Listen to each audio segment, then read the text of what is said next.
अस्सलाम वालेकुम दोस्तों, आज हम जो है वो अनडाइजेशन के बारे में बात करेंगे, जिसको जो है वो हाजमा की ख़राबी भी जो है वो कहते हैं। तो बुनियादी तौर पर ये जो है वो मैदे की ख़राबी की वजह से जो है वो ये सारे प्रॉब्लम जो है वो पैदा होती हैं। अनडाइजेशन में ज़्यादातर हाजमा ख़राब होने की वजह से कॉम्प्लिकेशन जो पैदा होती हैं, उनमें जो अगर हम बात करें मुख्तलिफ़ फ़ूड्स की, तो मुख्तलिफ़ फ़ूड भी जो होती हैं वो आपके जो है वो मैदे को जो है वो डिस्टर्ब करती हैं। अगर हम अपनी डेली की रूटीन में अगर उन फूड्स को जो है वो अपनी जो है वो खुराक अपनी जो हम वो डेली की जो फूड्स होती हैं उनसे अगर हम अवॉइड करें, तो हम जो है वो मैदे के इस तरह के प्रॉब्लम से जो है वो काफ़ी जो है वो बच सकते हैं।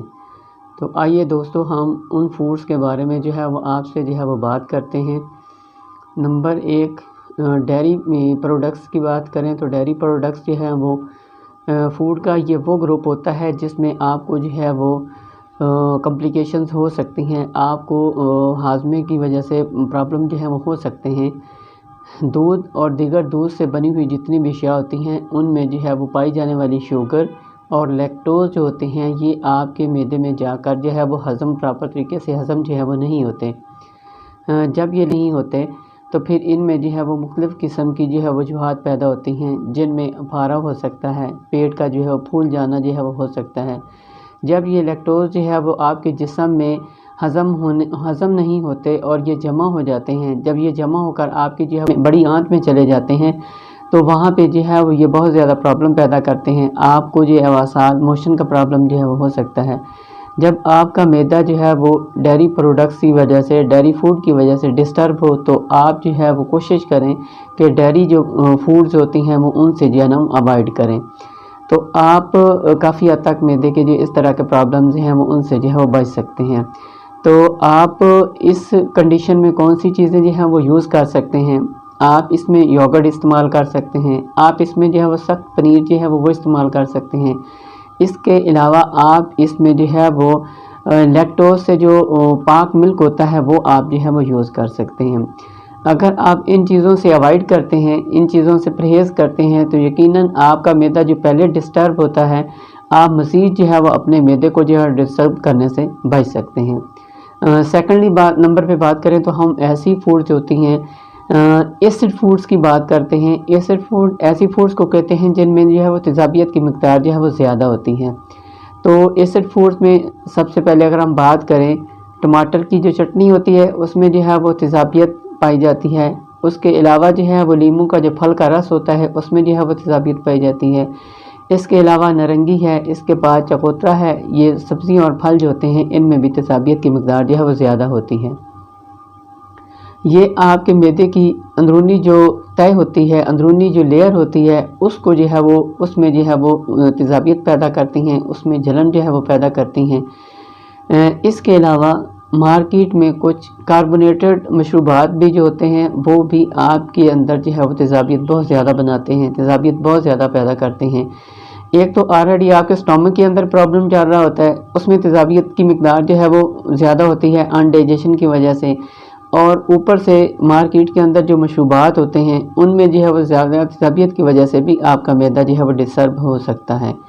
तो आप कोशिश करें कि इन चीज़ों से अवॉइड करें, जो चीज़ें आपके स्टमक को जो है वो डिस्टर्ब कर सकती हैं, तो आप कोशिश करें उन चीज़ों से परहेज़ करें।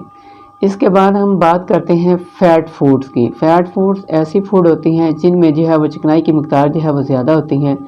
ये चीज़ें भी आपके निज़ामी इंहिज़ाम को मुतासर करती हैं।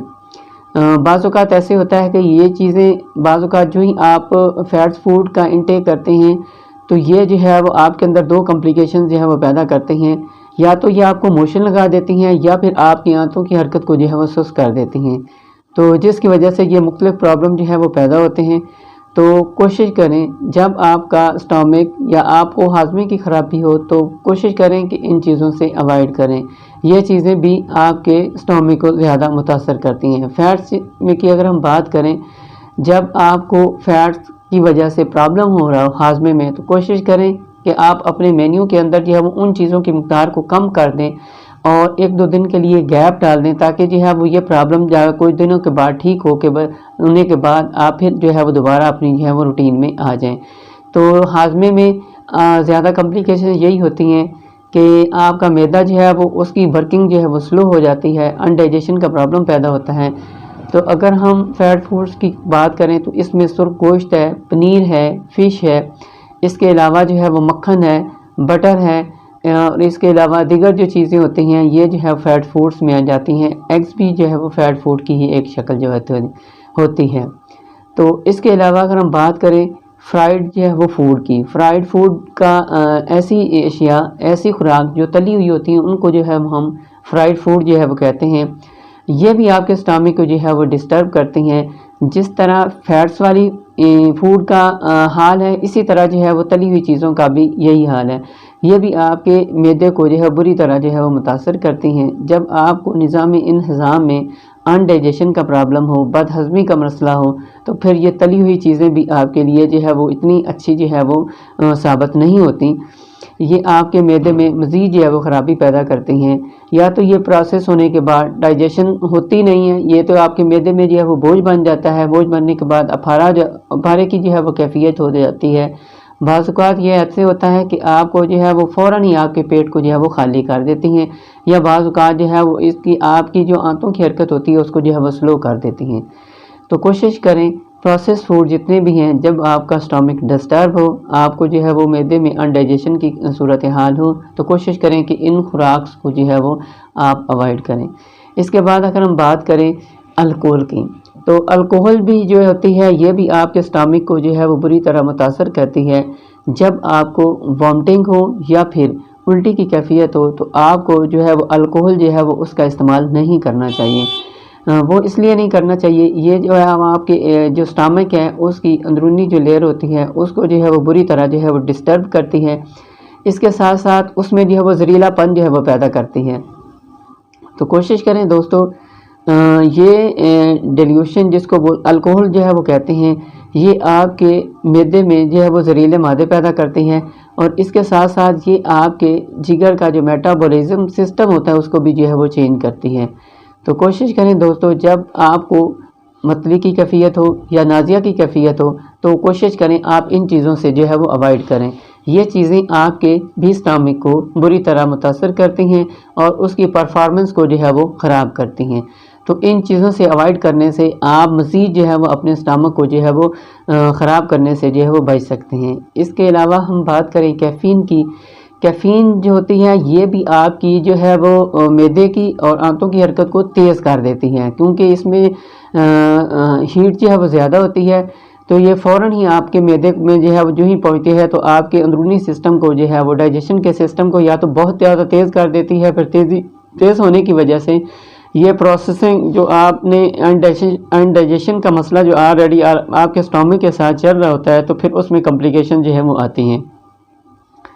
चाय होगी, इसके अलावा जो है वो इसमें जो है वो कैफ़ीन पाया जाता है। इसके अलावा आप जो है वो चॉकलेट है उसमें जो है वो कैफ़ीन जो है वो पाया जाता है। तो ये ऐसी चीज़ें होती हैं, ये आपके स्टमक को मज़ीद जो है वो ख़राब करती हैं। इसके बाद अगर हम मसनूई स्वीट्स की बात करें, ऐसी चीज़ें जो मार्केट में जो है वो मसनूई चीनी से जो है वो बनाई जाती हैं, जिस तरह मिसाल के तौर पर आइसिंग शुगर होती है या कोई प्रोसेसिंग फूड वाली जो चीज़ें होती हैं, ये भी आपके स्टमक को बुरी तरह जो है मुतासर करती हैं। आइसिंग शुगर से रिलेटेड चीज़ें जैसे मार्केट के अंदर जो है वो आइसिंग शुगर के बने हुए जूस जो है वो अवेलेबल होती हैं, ये मसनूई चीनी से बनी होती हैं और ये भी आपके स्टमक को बुरी तरह जो है वो मुतासर जो है वो करते हैं। तो कोशिश करें दोस्तों, जब आपका स्टमक इन तरह की कॉम्प्लिकेशन में जो है वो घिरा हुआ हो, तो आप इन चीज़ों से अवॉइड करें ताकि आपका स्टमक जो है वो मज़ीद जो है वो ज़्यादा ख़राबी की तरफ ना जाए और आपको परेशानी जो है वो ना हो। इसके बाद अगर हम बात करें प्रोसेस फूड की, तो प्रोसेस फूड ऐसी चीज़ें जो प्रोसेसिंग के बाद जो है वो मार्केट में जो है वो लॉन्च होती हैं, जिनमें अगर हम बात करें आपकी सलांटी, पापड़, जितनी ये चीज़ें मार्केट में होती हैं, जिस तरह वेजिटेबल ऑयल है, कुकिंग ऑयल है मुख्तलिफ़ किस्म के, ये सारे जो है बटर हो गया, ये वाली चीज़ें जो होती हैं ये प्रोसेस होकर मार्केट में जो आती हैं और ये भी आपके स्टमक को जो है बुरी तरह डिस्टर्ब करती हैं। जिनमें बाज़ मार्केट के अंदर जो खाने अवेलेबल होते हैं, पैकिंग जो फूड्स होती हैं, उनमें भी जो है वो ये कॉम्प्लिकेशंस जो आती हैं। उनमें जो है वो आर्टिफिशियल जो है वो कलर जो है वो उनको करने के लिए जो है वो उनको खूबसूरत बनाने के लिए जो है वो लोग मुख्तलिफ़ किस्म के कलर यूज़ करते हैं, जिसकी वजह से लोगों में सेंसिटिविटी पैदा होती है, और वो भी सेंसिटिविटी की वजह से भी आपका स्टमक जो है वो डिस्टर्ब जो है वो हो सकता है। तो कोशिश करें दोस्तों, प्रोसेस फूड से भी बचने की जितनी कोशिश करें उतना ही फ़ायदा है। जब आपका स्टमक बुरी तरह मुतासर हुआ है ऑलरेडी पहले, जब अनडाइजेशन का मसला है, आपके इंतज़ाम का मसला है, जब आपको हाजमे की ख़राबी का मसला है, तो कोशिश करें कि प्रोसेस फूड को जो है वो उनसे जो है वो पूरी तरह बचने की कोशिश करें। प्रोसेस फूड में दोस्तों होता यूँ है कि आपके जो है वो जितने भी आप प्रोसेस फूड ले रहे होते हैं उनमें फ़ाइबर की मिकदार जो है वो कम होती है, और फाइबर की मिकदार कम होने की वजह से आपका जो है वो स्टमक उन चीज़ों को जो है वो हज़म करने में जो है वो हेल्पफुल साबित जो है वो नहीं होता, और जिसकी वजह से ये प्रॉब्लम जो है वो पैदा होता है।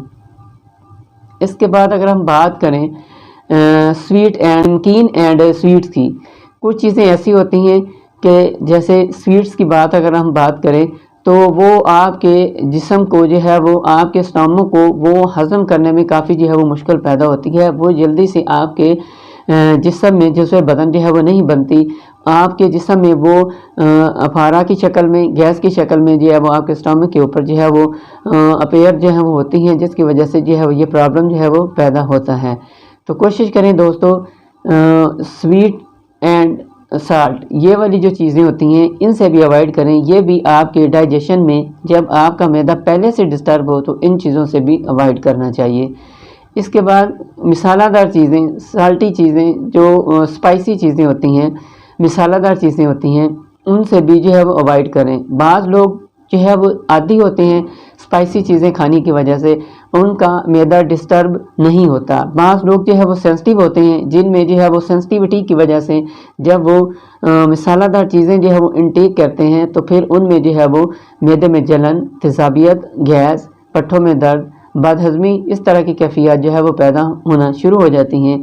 तो जब आपका मैदा, आपकी डाइजेशन जो है वो उसके प्रॉपर जो है वो काम ना कर रहा हो, बदहज़मी का शिकार हो, तो भी आप जो है वो तेज़ मसालादार वाली जो चीज़ें होती हैं उनसे जो है वो अवॉइड करना चाहिए।